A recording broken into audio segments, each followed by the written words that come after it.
em que as almas se contaminam, chafurdando-se nos lodaçais mais imundos da existência humana, e em que os caracteres baixam ao nível das coisas impuras, a mocidade tem a vigilância sobre si própria. É o caso de dizer, passe incólume no meio dos perigos. Não permita, antes do mais, que as bebidas alcoólicas, traiçoeiras em seu feito, lhe empolguem a razão.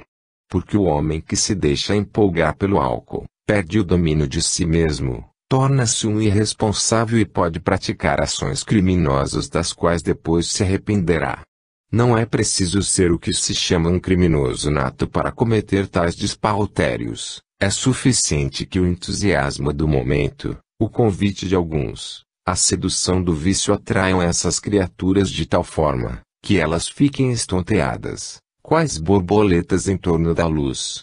E, então, para que reine a alegria, essa pseudo-alegria, que o mundo oferece que acarreta consequências fatais para o corpo e para o espírito, para que possam realmente sentir toda a voluptuosidade do momento, tais criaturas recorrem às bebidas espirituosas, intoxicam os organismos, estragam a saúde e, não raras vezes, prejudicam o futuro. Meus amigos, não leveis a mal a minha advertência, unicamente feita com o intuito de beneficiar-vos. Não sou como os velhos ranzinzas, aos quais nada satisfaz. Pretender que um rapaz novo, em plena juventude, seja um ancião, não é possível. Mas é possível ter moralidade, é possível ter domínio sobre si mesmo, é possível divertir-se com calma sem manchar o caráter, é quanto chega. Meus amigos, que esses dias turbulentos, que se anunciam, passem depressa, sem deixar recordações tristes. Deus vos guarde, abençoe e inspire sempre. Max. O soldado de Jesus. Meus prezados amigos, meus irmãos, desça sobre vós a caridade que vem do alto. Seja esta benção portadora de paz, ilustração e esclarecimento na vossa vida material, e que os vossos espíritos possam se encher desses conhecimentos, para transmiti-los aos seus irmãos, para a orientação da vida terrena. Meus amigos, um crente espírita é um soldado de Jesus. Ser discípulo do Divino Mestre é preparar-se para desfrutar vida cristã que os primeiros discípulos desfrutaram. As dificuldades crescem todos os dias. Quanto maior é o meio social em que se vive, tanto maiores são as dificuldades que assoberbam as criaturas humanas. É preciso aprender a viver.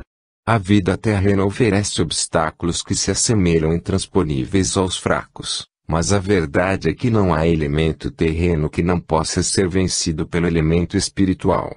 As dificuldades transitórias da vida terrena têm grande utilidade, fazem com que os homens, adestrando suas forças espirituais, conquistem energias para a luta constante, em favor do bem e contra o mal.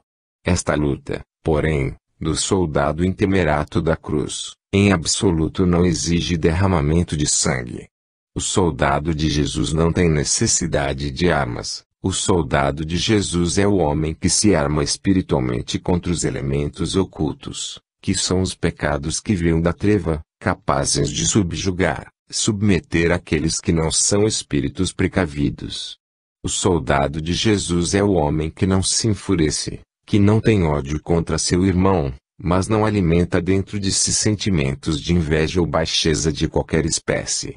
O soldado de Jesus é valente, mas humilde, valente, porque enfrenta as situações da vida com coragem e intrepidez, humilde, porque não se julga maior do que seus irmãos, nem procura diminuir quem quer que seja. Sois soldados do bem. Estais filiados a um batalhão de crentes espíritas, que defende a moral, sua religião, seus bons costumes, e que faz a propaganda da fé cristã. Pois bem, a hora esta que agora se aproxima, em que a vossa fé vai ser posta à prova. Não se trata de fechardes os olhos a esta onda tumultuosa que aí vem, de perseguição, descalabro para as famílias, não se trata de vos encarcerardes, procurando fugir às tentações. Trata-se de que os vossos espíritos devem se manter em prece, para suplicar a Deus bênçãos protetoras para aqueles que não sabem se defender. Todas as vezes que esta época nefasta, que agora se aproxima, passa, deixa após si um rastro de dores, de ignomínias, de malefícios, de chagas morais, que é doloroso constatar. Todos os anos, no vosso calendário, se repetem as mesmas cenas, as mesmas dores, os mesmos sacrifícios, os mesmos prazeres desonestos. Compete ao número de crentes fervorosos, daqueles que realmente são soldados do batalhão cristão, lembrarem-se de olhar, nesses dias, para as pobres criaturas sem culpa, atraídas por outras para o lodaçal do vício. Como pretexto de divertimentos que não conhecem, são atraídas ao próprio lodaçal em que se chafurda o resto das suas irmãs desfavorecidas. Assim pois, meus amigos, lamentai comigo a inexperiência daqueles que sabem menos, mas orai pelos dirigentes, que não sabem ter o pulso firme para assumirem suas responsabilidades contra a ordem sensata, que infesta a sociedade, em toda a parte do mundo, nesta época.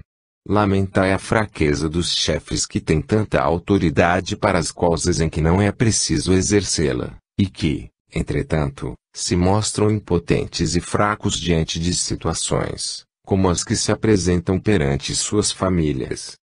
Lamentai-os comigo, meus amigos, e orai por eles, porque, se tivessem fortaleza de ânimo capaz de enfrentar situações desta ordem, muita coisa se evitaria, muita lágrima que vai ser derramada seria evitada e muitos sofrimentos que têm de surgir por conta destes acontecimentos futuros, haveriam de ser evitados.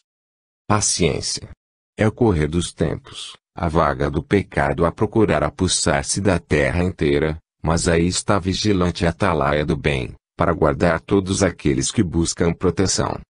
Orai, portanto, meus amigos, e suplicai a Deus bênçãos poderosas, intuições felizes, para que os homens saibam governar e dirigir os outros nos dias que se aproximam. A benção de Deus repouse sobre todos vós. Isaura. Em 5 de fevereiro de 1937. Explicações necessárias. Meus amigos, meus irmãos, Deus vos abençoe e vos guarde. Quem passa do plano terreno para o mundo espiritual, após uma existência inteira de sofrimentos, dores morais e físicas, é que pode sentir, em toda a sua extensão, a misericórdia que nos assiste. Eu experimentei o amor de Jesus em toda a minha existência, senti o bálsamo consolador da fé mitigar as chagas da minha alma, senti o conforto dos amados guias, nas minhas noites cruéis de sofrimento. Senti a mão de Deus, guiando minha fé, para que ela não desfalecesse na dura prova que me coube na terra. Posso dizer, portanto, confiado na verdade que exprimo, que, aquele que passa uma série de sofrimentos, como eu passei, é que pode compreender a extensão da misericórdia divina. Sim, meus amigos, porque Deus, tendo dado ao Espírito, a faculdade da livre escolha, deixando-o seguir na vida terrena, o caminho que lhe aprouver, teve em vista favorecer esse espírito, pois que, dando-lhe a oportunidade de ser um bom, e tendo, igualmente, lhe dado o direito da escolha, apura ao seu mérito. Nós, vindo para a terra, dispostos a fazer o bem, pelas intuições dadas pelos nossos guias, neste espaço infinito, muitas vezes, esquecemo-las, quando pisamos a terra, em que vós outros estáis. Pergunta-se, por que criou Deus estas dificuldades para soberbarem a carreira do espírito?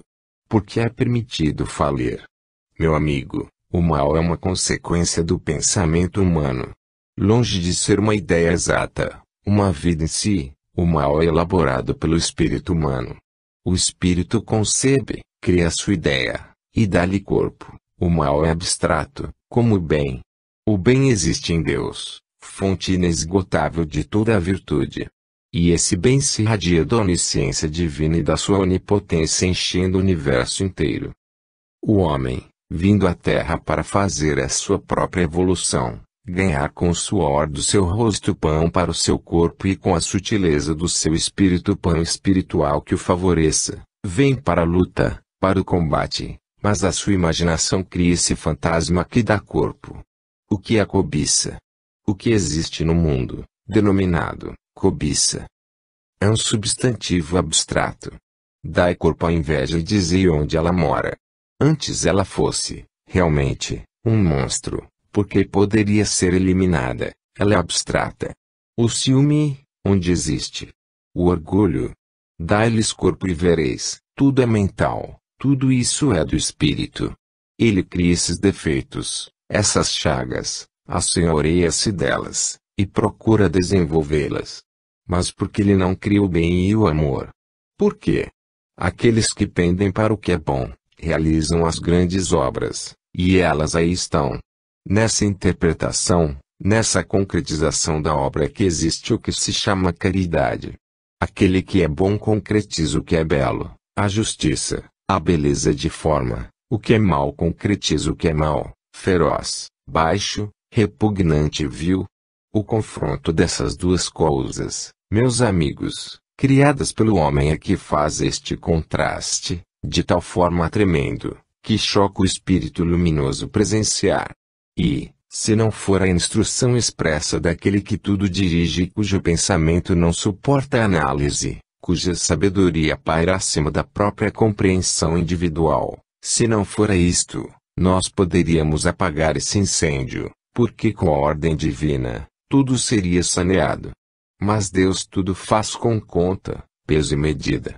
Se o Espírito gera no pensamento imagens boas, sadias e puras, acontece que sua vida ruma sempre pelo caminho do bem, mas se gera na sua imaginação formas abjetas, pensamentos impuros, naturalmente que seus atos obedecerão a estas intuições. Vós tendes o exemplo dentro de vós mesmos, vós, que não sois maus, disto eu sei porque conheço a todos, vós que não tendes a ideia preconcebida de fazer mal a ninguém, quantas vezes vossos pensamentos pairam, procurando retirar uma imagem que se atravessa na vossa mente, porque essa imagem ofende a vossa crença, esse pensamento mancha a vossa fé, ofende a vossa pureza, mas aí está a passar incessantemente.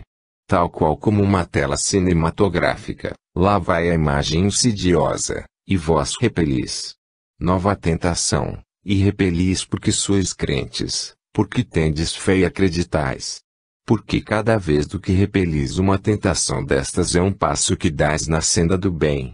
Outros, porém, cada vez que essa tela se apresenta, na sua impureza, na sua maldade, dobram-se, como no peitoril de uma janela, a examiná-la, enfraquecendo seu espírito com essa imagem, que representa uma verdadeira tentação. Em vez de imediatamente procurar realizar na vida material aquilo que a intuição dos guias lhe apontou, o homem peca, adiando-a.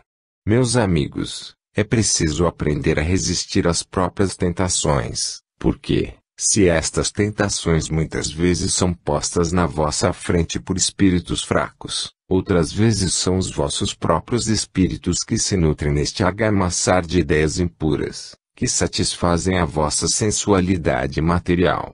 Fugi às tentações, elas venham batendo às vossas portas, fugi às tentações, elas venham com seu cortejo ameaçador de perigos, armando o laço que vos há de colher. Cuidado, meus amigos, já vos foi dado, no começo o aviso, aceitai este, porque também é de amigo. Cuidado, a tentação aí vem. Depois, quando o mal suceder, ora, é destino. Tinha de ser. Foi a infelicidade que me bateu à porta. Foi a desgraça que me colheu em sua roda. Não. Vós estáis avisados, pensai direito, como homens sensatos, como mulheres inteligentes e razoáveis que deveis ser, para que em tempo vos possais salvar daquilo que é evitável, porque o inevitável representa a prova e para a prova todos caminhamos. Deus vos guarde e vos abençoe. Neri. Em 5 de fevereiro de 1937. Amor indissolúvel. Meus amigos, meus irmãos, esperaríeis vós a minha visita hoje? É possível. Alguém se deve lembrar de mim muito particularmente neste dia. Aqui estou mais uma vez para abraçar-vos, corações que vos lembrais de mim. Seria hoje uma data de festa, em tempos atrás. No entanto, hoje representa uma página de saudade, uma lembrança que morreu. Quero, porém, confortar e animar quem não retira do seu pensamento o meu, fazendo-lhe ver que, se o coração materno padece a dor da saudade, pela separação de quem tanto amou, o espírito, porém, deve estar bem edificado na fé, para compreender que melhor é a felicidade que hoje desfruto no mundo em que me encontro, do que as alegrias fugidias que a terra poderia oferecer-me. Separadas nos encontramos, sim, mas não é uma separação perpétua, mas transitória que, todavia, não me impede de te ver com os olhos da alma. Eu sei, também, que o teu espírito comunga na mesma taça de amor que o meu, porquanto procuras fazer o bem, ser caridosa e boa, e esperas, confiante, o dia em que nos encontraremos novamente. Aqui estáis vós todos, meus irmãos, reunidos nesta casa, que é de João Evangelista, buscando fazer bem aos necessitados da alma, bem como aos materiais.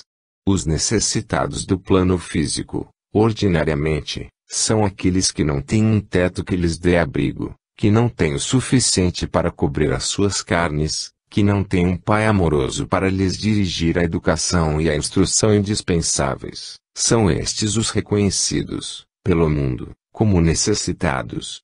Eu vos digo, há outra classe de necessitados, para os quais o vosso pensamento deve incessantemente convergir, são os que tudo têm perante o mundo, não lhes faltando o pão cotidiano para a vida diária, dispondo até de meios para ter um tanto do supérfluo. Essa espécie de necessitados tem dentro da alma alguma coisa que o mundo não vê, alguma coisa que, de vez em quando, brilha no olhar velado pela mágoa, que faz empalidecer seu semblante, e que os faz viver em uma constante ansiedade pelos dias que se sucedem. Meus amigos, a essa espécie de necessitados pertencem aqueles que escondem as suas dores, para não incomodarem seus amigos, aqueles que, não obstante terem um sofrimento causticante dentro da alma, ainda buscam, num sorriso, disfarçar a dor que acicata o peito. Orai por estes desamparados, meus amigos. Orai por eles, que, muitas vezes, procuram fazer todo o bem que lhes está ao alcance, mas que rara é a mão que lhes vem suavizar um pouco as chagas profundas do espírito. A estes, só mesmo o orvalho do céu, suas gotas luminosas, e o amor de Jesus, vêm clarear o dia sombrio que os envolve. Orai por todos eles, meus amigos. Sofredores da alma, sofredores do corpo.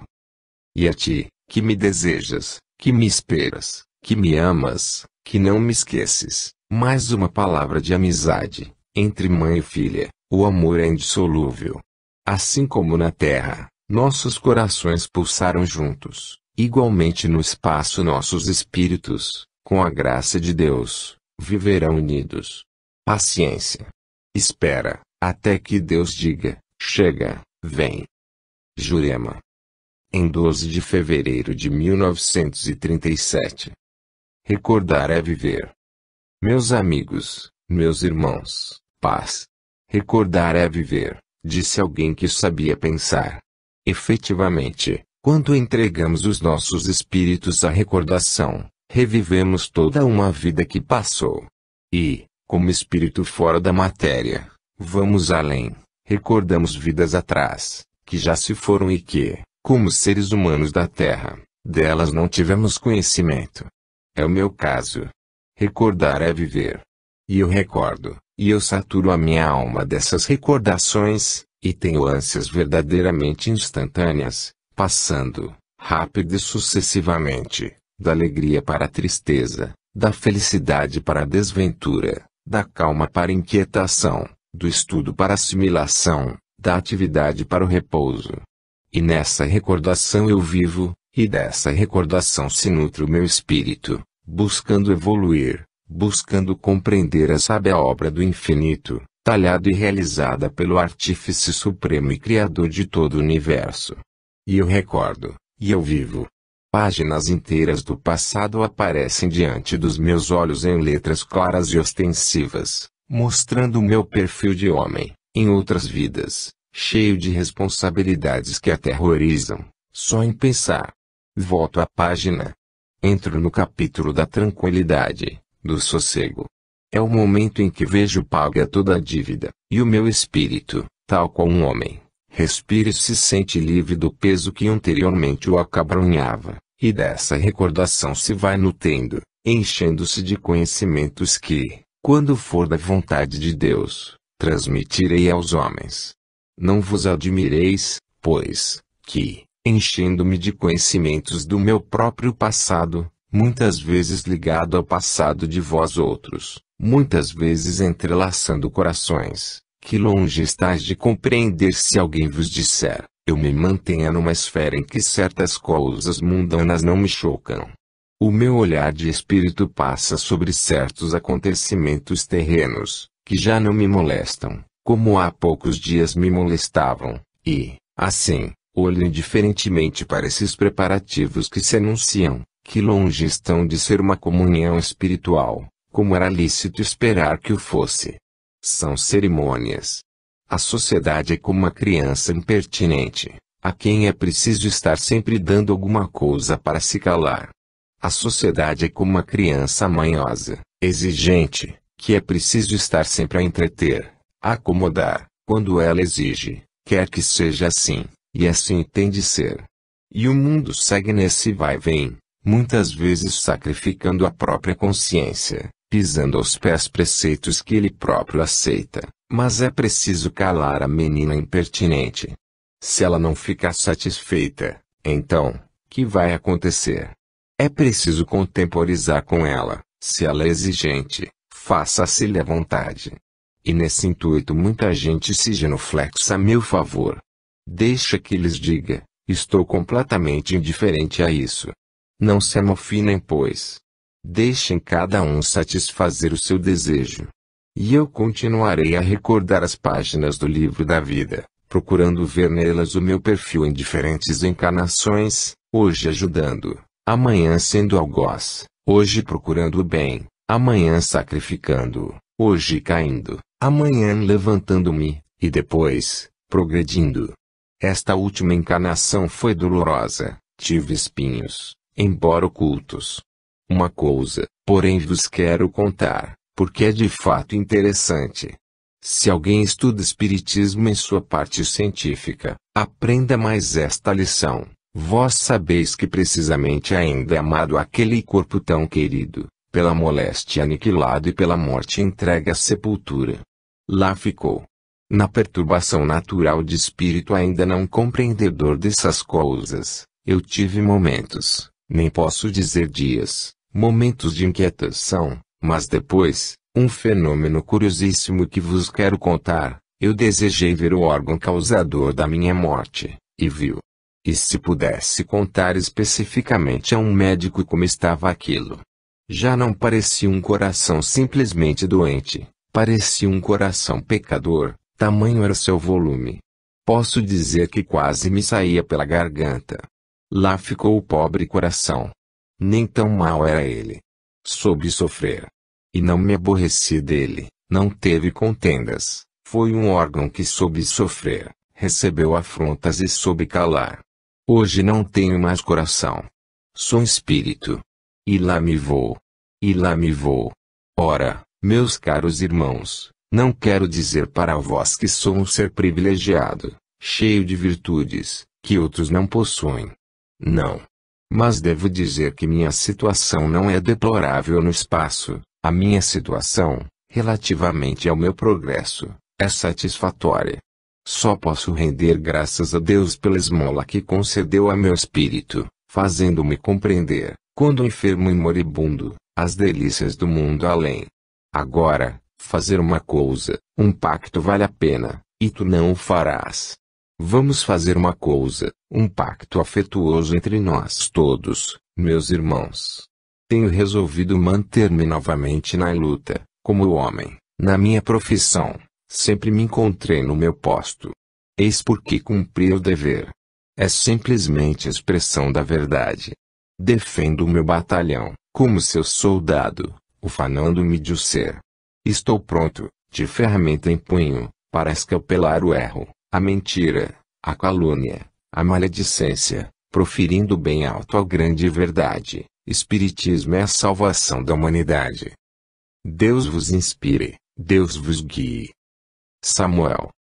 Em 12 de fevereiro de 1937. Repercussão no infinito. Meus amigos, meus queridos irmãos, Deus vos abençoe em sua graça. Falar-vos, neste instante, do grande amor de Jesus pela criatura humana, é abordar tema inesgotável, tratar de assunto que jamais alguém explicou a contento. Falar-vos do amor de Jesus é lembrar-vos, mais uma vez, o grande sacrifício do Calvário, o belíssimo exemplo de humildade dado perante vós, que, naquela época, presenciastes esse magno acontecimento. Meus amigos, quem não sente o amor de Jesus no coração, quem não sente a ternura, o eflúvio constante desse amor incomparável, ainda não tem a alma afinada para o sentimento do belo, do bom, do justo. Esse amor é tão grande, avassala de tal modo o coração da humanidade, que todo aquele que pensa, reflete e deseja o bem, não pode deixar de sentir, no recôndito da alma, o eco desse amor incomparável, eterno, sem fim. Assim pois, meus amigos, em nome desse amor sacrossanto, partido do seio do Eterno e corporificado perante a criatura como um modelo vivo de sabedoria, amor e virtude, é que eu venho dizer-vos, é chegada a hora em que tudo quanto se pratica na terra terá recompensa. Os atos mais insignificantes da vossa vida têm repercussão no eterno, o espaço infinito registra toda a vibração do vosso ser. Vós, sensitivos, que tendes a alma afinada com o bem, deveis saber que exprimo, neste instante, uma verdade. O amor de Jesus vibra no infinito inteiro, em todo o espaço eterno, que a vossa vista não pode abranger. Em nome desse amor, que ocupa todo o universo, meus amigos, amai-vos uns aos outros.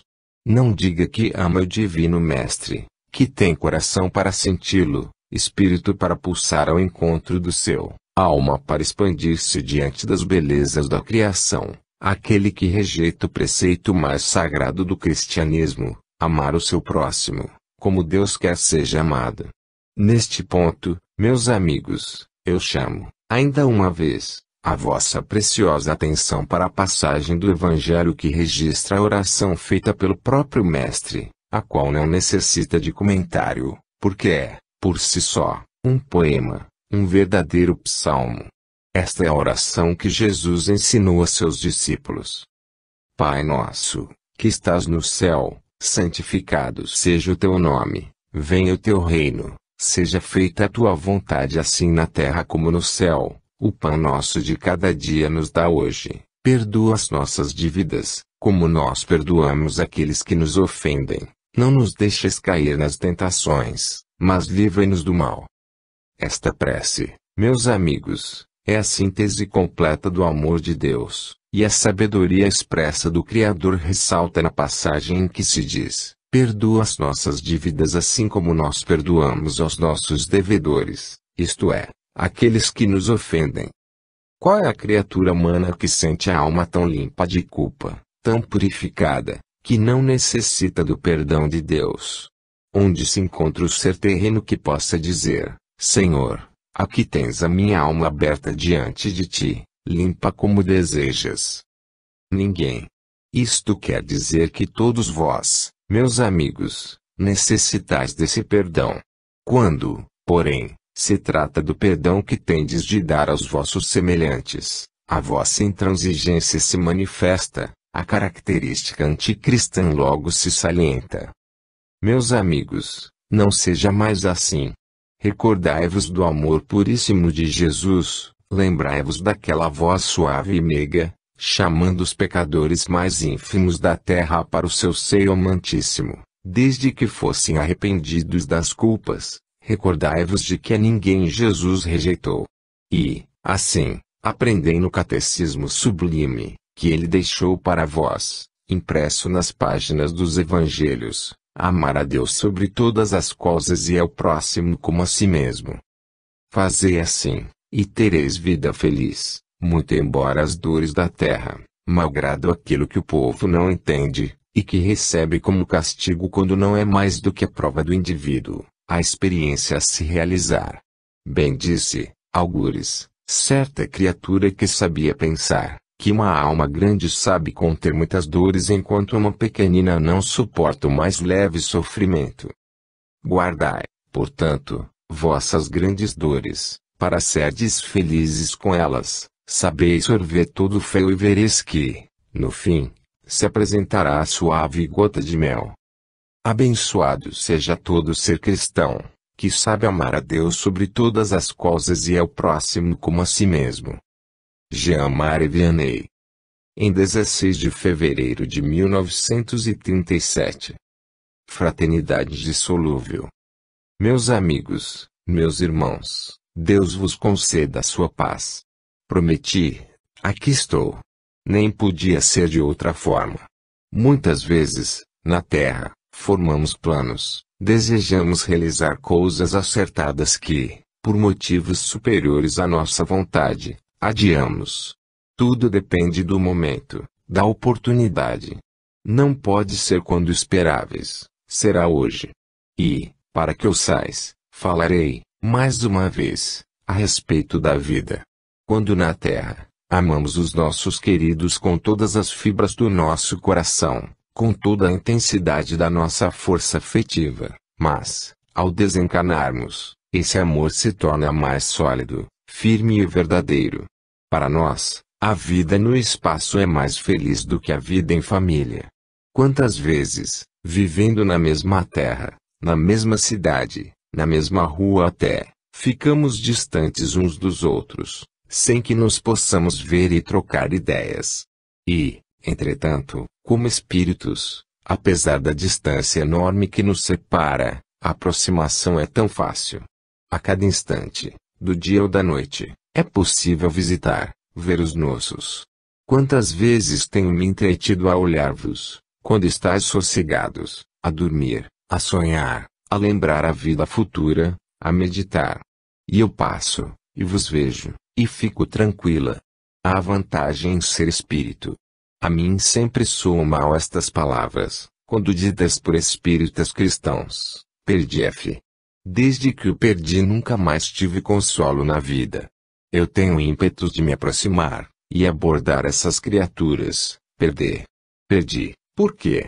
Então, espírito é coisa para se perder? É um objeto. É tão pequenino assim que seja preciso procurar para encontrar? Nós não nos perdemos. O que há, meus amigos, é a separação entre os planos, é que as vestes carnais nos prendem à terra, enquanto os espíritos, desencarnados, voam para o além. Mas não é uma separação definitiva, e vós tendes disso mais uma prova. Hoje, eu vos dou mais uma vez, esta certeza. Como soube eu que era esperada? Como chegou ao meu conhecimento que houve um que decepcionador, porque não pude aparecer naquele dia? Como soube eu de tudo isso? Quem foi esse portador tão seguro, que me trouxe essa impressão? Em verdade, ninguém. Eu mesmo escutei, toquei de perto, percebi que fora esperada. Mas não me era dado satisfazer o desejo naquela data. Não agi por maldade, apenas o momento não era oportuno, havia necessidade maior a satisfazer. Hoje, estamos aqui reunidos, todos alegres e, graças a Deus, em perfeita saúde.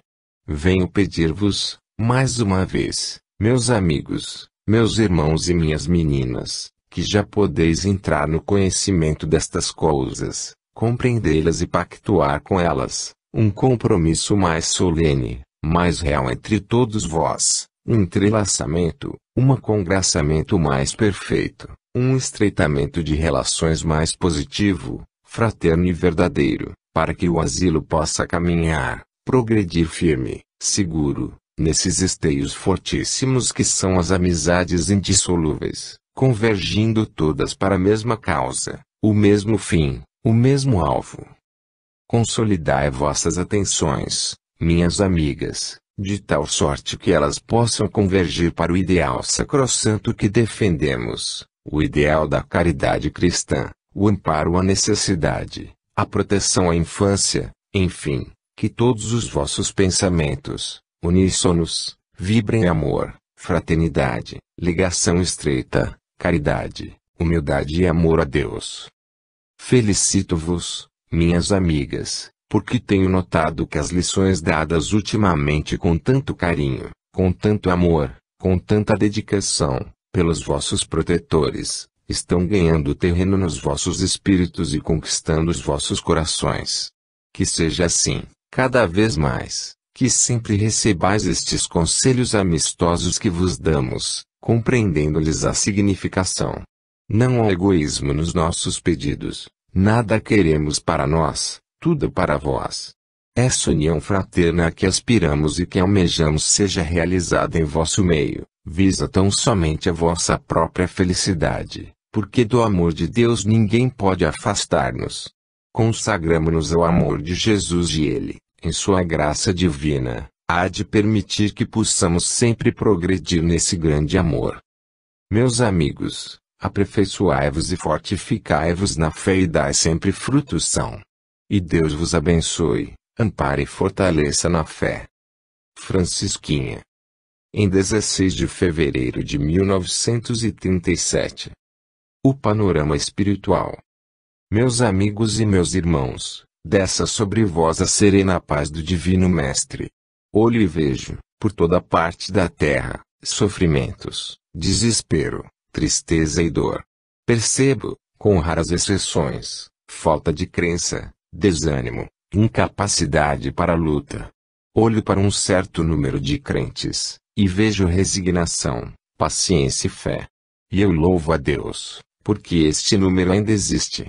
Meus amigos, o panorama espiritual que se desenrola à vista dos espíritos desencarnados é de molde a entristecer-nos, quando perscrutamos com nosso olhar certos pontos, e a encorajar-nos, quando em outros. Nós de tudo nos habituamos a ver, crentes abalizados na fé, fortes, resistindo às grandes provas, outros, vacilantes, dúbios, sem conhecimento perfeito do grande poder que tem a fé inspirada no Divino Mestre. Meus amigos e meus irmãos, não costumo falar-vos de público, bem ao contrário, tenho mais vocação para os entretenimentos íntimos, particulares, da vida sofredora dos meus irmãos. Meu espírito não estacionou. Busco beber a ciência infinita nos ensinamentos profundos dos grandes mestres. Se mais não tenho aprendido, não é que me falte a solicitude dos espíritos abençoados por Deus. O progresso faz-se lentamente. A natureza não dá saltos, dizem muitos. Assim, o espírito vai, paulatinamente, de degrau em degrau, ganhando a sua evolução, aperfeiçoando-se.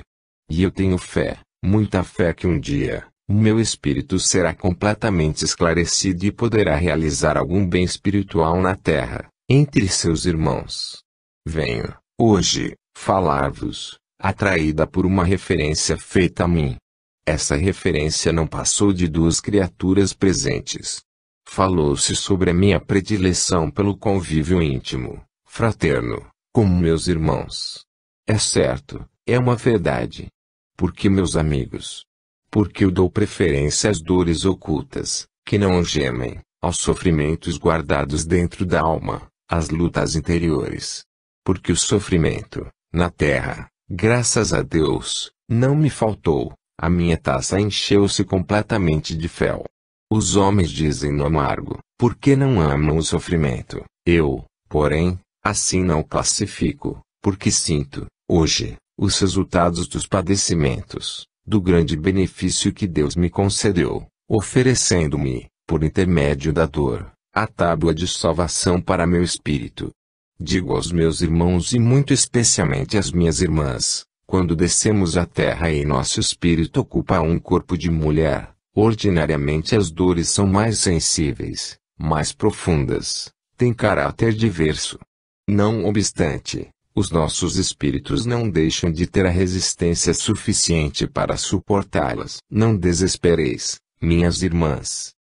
Se há alguém presente, cujo cálice transborda de sofrimento, aqui me tem para dizer-lhe: o sofrimento é bom, o seu feito é salutar e ele reserva, para o futuro, consequências de paz e tranquilidade.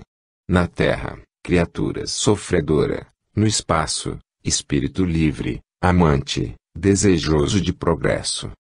Louvado seja o Senhor Jesus, que sempre acolheu em seu seio amoroso todos quantos sofrem, toda alma bem-intencionada que acode seus irmãos no momento das grandes dores. Louvado seja o Divino Mestre, que atende, ajuda e compreende, sem que lhes sejam reveladas, as mágoas profundas que se mostram no olhar, quantas vezes velado pelo pranto. Deus vos ampare, meus irmãos.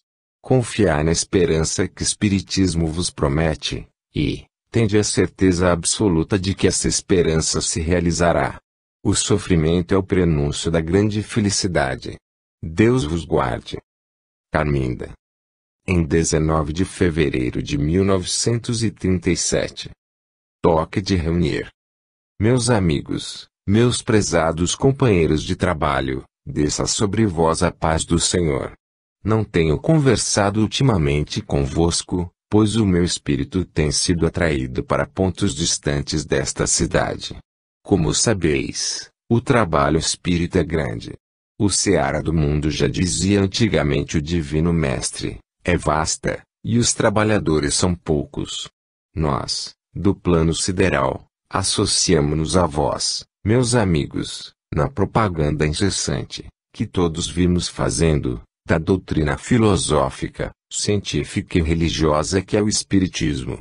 A hora é premente, o trabalho espírita precisa ser duplicado, porque não somente os elementos luminosos se aprestam, os espíritos da treva, contrários à luz, preparam igualmente suas forças. Combate renhido, forte, incruento, espiritual, sim, mas, nem por isso, menos violento. Os espíritos luminosos comunicam aos homens, todos os dias, a maneira pela qual devem favorecer a companhia de paz, incutindo-lhes sentimentos dóceis, pacíficos, tolerantes. Raros são, porém, os que aceitam esses conselhos, regendo-se por eles na vida. Geralmente, o homem aceita tudo quanto a razão abraça e não vai de encontro aos seus moldes de vida, mas, desde o momento em que a vontade colide com o preceito ditado pelo espírito, já a obediência não é tão completa nem voluntária. É preciso, muitas vezes, apelar para elementos mais fortes, como sejam o sofrimento e a dor, para trazer novamente ao aprisco a ovelha que se quer desgarrar. Conta a história que um grande guerreiro, Napoleão, tinha aquilo a que chamava velha guarda. O oficial brioso que fazia parte dessa corporação, enchia-se de glórias, tinha verdadeira satisfação e honra em pertencer a essa guarda. O soldado do Cristo é um súdito de Deus, um voluntário do batalhão de Jesus.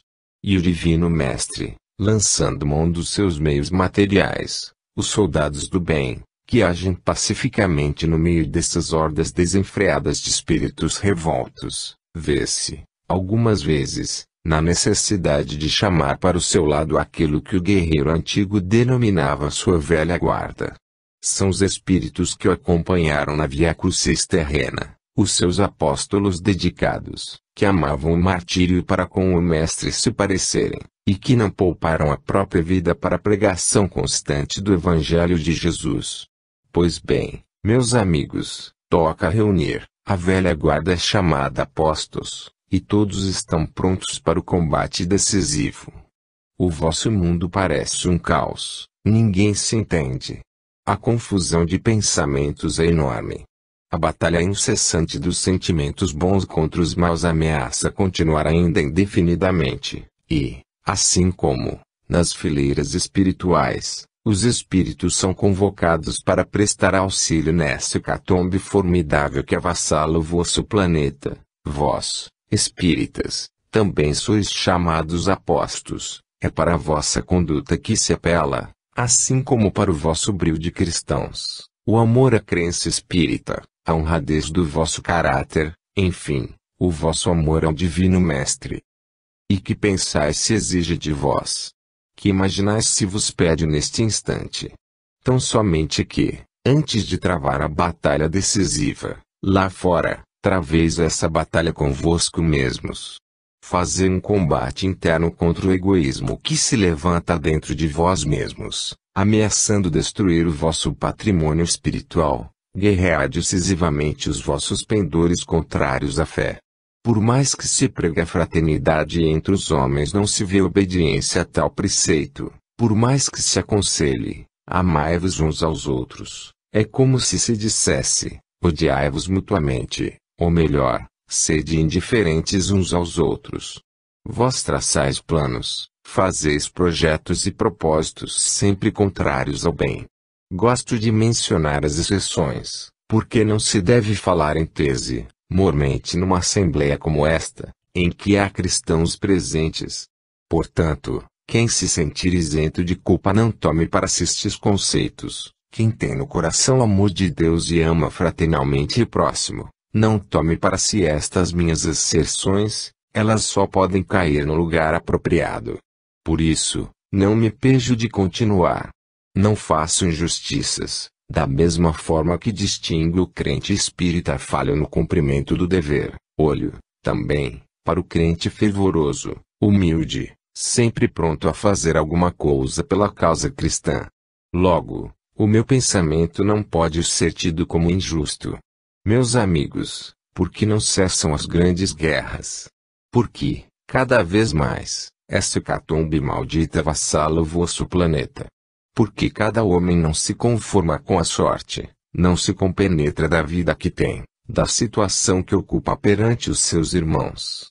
Porque a criatura humana não estuda a sua própria personalidade, os privilégios e responsabilidades de sua alma. Cada homem é um censor da vida alheia, um apreciador dos atos dos seus irmãos.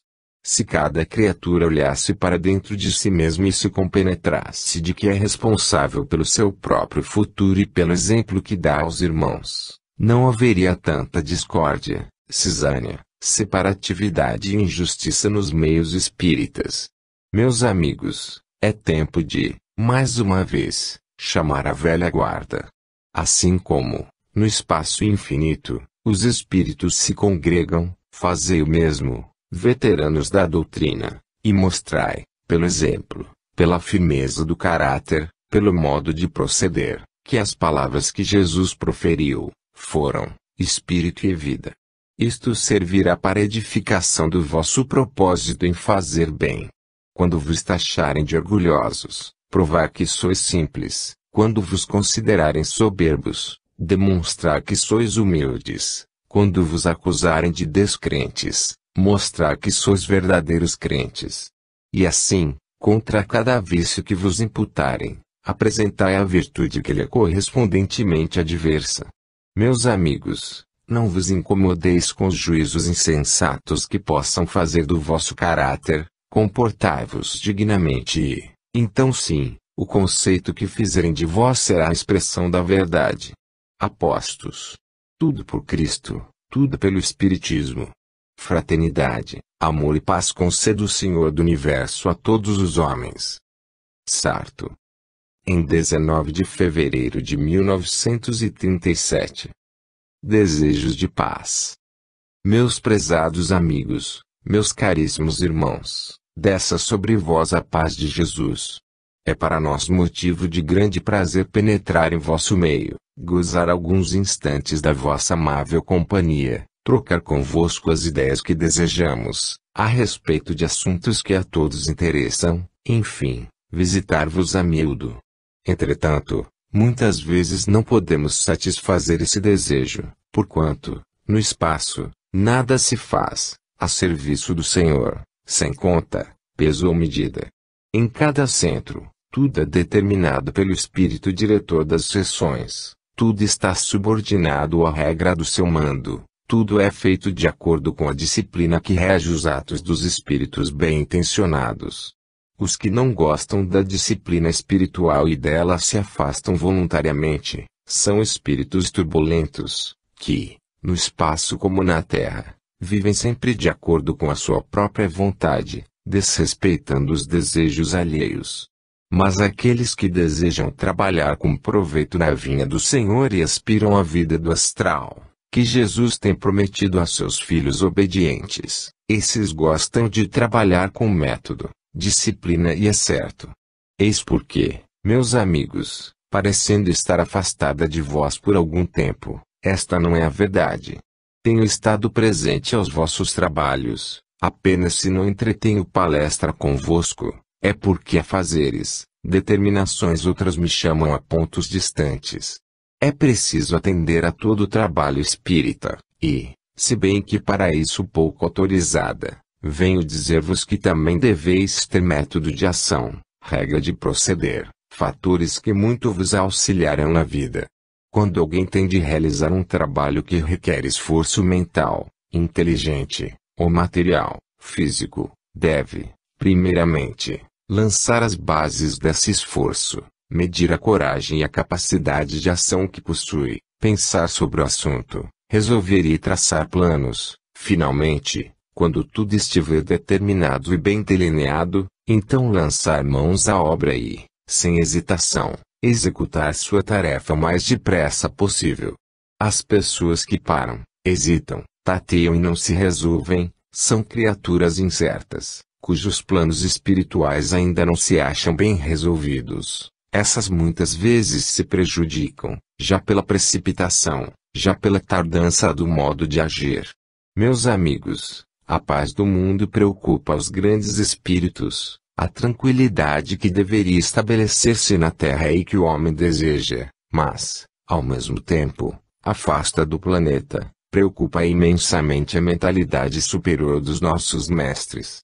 Sim, porque a regra do bem viver, aconselhada na terra, é precisamente aquela pela qual o espírito se dirige no além: nunca fazer mal, sempre realizar o bem, sempre apaziguar, jamais incentivar ódios, desavenças e discórdias. Entretanto, toda a terra está envolta na fogueira enorme que o próprio homem acendeu, já pelos seus pendores do passado, enraizados, exigindo reparações cruentas na época atual, já porque seus pensamentos, indisciplinados, fogem à lei de Deus, convergem para o ódio, as intrigas e o molestar que perturbam a paz de todos os continentes. Vós, pequeno núcleo que aqui vos encontrais juntos, reunidos sob o nome de Jesus, deveis amar-vos como irmãos, que verdadeiramente sois. Procurai auxiliar um pouco os vossos amigos, que se interessam pelo sossego e tranquilidade universais, incentivando vossas preces, fazendo uma corrente sã de pensamentos unidos, para atender a esses homens desenfreados, esses espíritos turbulentos, e atender a sede de sangue que avassala o vosso planeta. Orai por eles, mitigai-lhes a sede, dulcificai-lhes as penas e procurai levar-lhes um pouco de paz. Meus amigos, a paz é como o amor, tem contágio. Não podemos odiar quem nos estima. Quantas vezes somos queridos, estimados, e essa atração irresistível nos chama para perto dos seres que têm, por nós, inclinação natural, própria dos corações sinceros. Amai, pois, muito as criaturas humanas, para que elas sintam a efervescência do vosso amor e possam retribuí-lo. Assim haverá paz e sossego. Imensamente preocupado com todas estas coisas, o meu espírito se acha, de certo modo, afastado dos lugares que considera de recreio, e, por entre essas dores, esses sacrifícios, essa fogueira, vai acalmar, apaziguar, tocar chagas ocultas, derramando bálsamo consolador nas almas doloridas das mães, das viúvas, dos órfãos, enfim, de todos quantos sofrem as consequências da fúria indômita da selvageria humana. Meus amigos, minha visita significa mais um testemunho de que estou sempre solidária convosco. Perdoai minha curta ausência em falar-vos, É que sérias preocupações empolgaram o meu espírito de forma tal, que não tenho podido dirigir-vos sequer uma palavra. De maneira alguma interpreteis esse silêncio como falta de estima ou frouxidão de afeto. Nós, espíritos, neste ponto não nos parecemos com os homens, que são volúveis, que se enternecem num dia e esfriam no outro, que amam hoje para esquecer amanhã e assim vão vivendo. Nós, quando nos declaramos sinceros, é porque de fato somos. Nós vos amamos e desejamos o vosso progresso, incentivamos a vossa evolução, queremos viver em paz, e desejamos que façais o mesmo. Recebei, pois, mais esta visita amiga de quem demorou um pouco a vir, de quem se preocupa com a paz que deve existir entre os homens e que cada vez mais deles se afasta, não porque não queira estabelecer-se nesse meio, mas porque o ambiente lhe não é propício para uma estadia permanente. Deus vos guarde. Irene. Em 23 de fevereiro de 1937. Uma narrativa comovente. Meus amigos, meus irmãos, seja-vos concedida a paz de Jesus. Não há muito tempo, contei-vos uma história, traduzindo o que vira nos planos em que me encontro.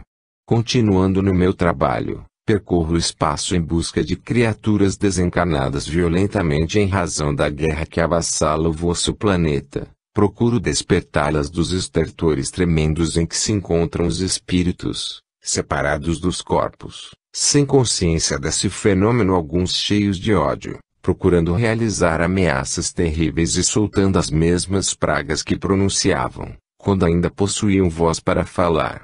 Ainda há poucos instantes, dias para vós, estando à procura de almas sofredoras, desprendidas violentamente dos corpos, presenciei o quadro que vou descrever. Era um campo de batalha, juncado de cadáveres, superpostos uns aos outros. Montões de carne humana, ensopados de sangue, jaziam ali atirados, como se fosse coisa desprezível. Ainda se sentia o fumo das batalhas. Ainda aquele cheiro de carne humana, misturado com fumaça e pólvora, tornava o ambiente pesado. E eu procurava, não destroços humanos, mas almas perdidas naqueles montões de matéria quase apodrecida. Ainda o meu espírito se horroriza quando pensa nisto.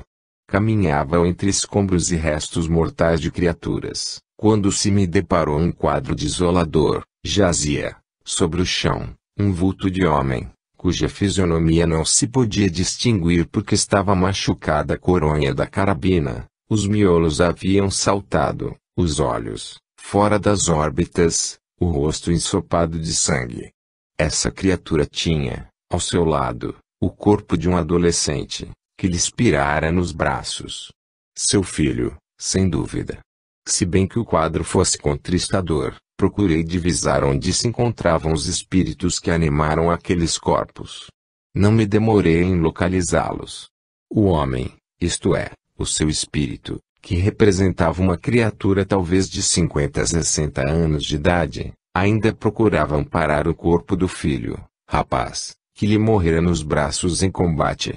E aqueles dois espíritos procuravam reciprocamente auxiliar-se. O pai buscava tornar a vida o filho, este tentava amparar o ancião que tombara.